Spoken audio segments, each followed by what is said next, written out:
கபில் சிபல் செய்தியாளர் சந்திப்பு. ஆளுநர் இந்த நேரம் தாவே வை ஆட்சி அமைக்க அழைத்திருக்க வேண்டும். தமிழக ஆளுநருக்கு சட்டம் அறிந்திருப்பார் என நினைத்தேன். ஆனால் ஆளுநர் ஏஜெண்டாக செயல்படுகிறார்கள். ஆளுநர்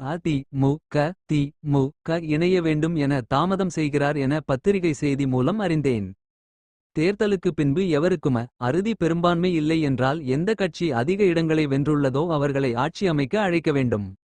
மேலும் பெரும்பான்மையை ஆளுநர் அலுவலகத்தில் நிரூபிக்க வேண்டியது இல்லை. மாறாக ஆட்சி அமைக்க அழைத்து பின்னர் சட்டமன்றத்தில்தான் பெரும்பான்மையை நிரூபிக்க வேண்டும். மேலும் சட்டமன்றத்தில் அறுதி பெரும்பான்மை இல்லை என்றாலும் சட்டமன்றத்தில் வேறு கட்சி உறுப்பினர்கள் நம்பிக்கை வாக்கெடுப்பை புறக்கணித்தார்கள் என்றாலும் பெரும்பான்மை அடிப்படையில் ஆட்சி தொடர முடியும். ஆளுநர் வின் நடவடிக்கைக்காக காலம் தாழ்த்துகிறார். ஆளுநர் பெரும்பான்மை உறுப்பினர்கள் பட்டியலை கேட்க முடியாது. இது அரசியல் சாசனத்துக்கு எதிரானது. தமிழக ஆளுநர் வெளியிட்டுள்ள அறிக்கை அரசியல் சாசனத்துக்கு எதிரானது. ஆளுநர் பெரும்பான்மை உறுப்பினர்கள் இருக்கிறார்களா என்பது குறித்து கேட்க முடியாது. சட்ட நிவாரணம் கோரி எப்போது வேண்டுமானாலும் நீதிமன்றத்தை அணுகலாம். ஆளுநர் கட்சியை ஆட்சி அமைக்க அழைக்காவிட்டால் நீதிமன்றம் உரிய உத்தரவு பிறப்பிக்கும்.